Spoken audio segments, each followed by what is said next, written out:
and satisfaction to get pragmatic answers. There's no pivot from which we can leverage a cosmic answer. You know, the other day I was trying to vent to my mother, and she said, "Sweetie, you're just gonna have to learn how to pivot." And I hated basketball. And so I'm just gonna play out a scene for y'all, okay? Are you watching me? Yeah, I bet you are, you dirty fucker. I'm not talking to you, so I'm talking to the other one.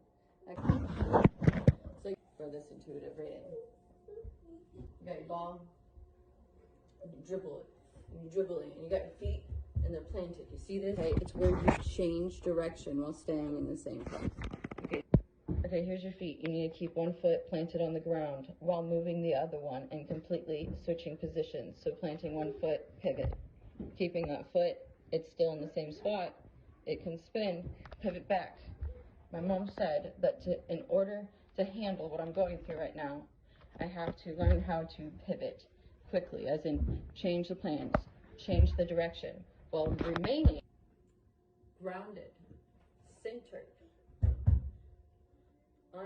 Like, you can't push me over. I can't get knocked over. I'm like a bobblehead that's just like, still here. Didn't fall to my knees. Still here. You smack me. I was like, okay. Anyways, what's up, dude? Let's pivot. Pivot.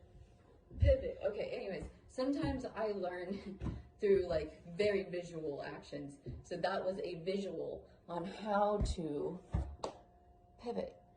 Maybe you need to get better at pivoting.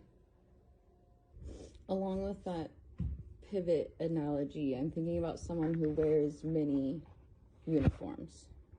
Someone who has a lot of badges of like, jack of all trades. It goes into being a jack of all trades. And that's all I'm going to say about that. Much love, everything.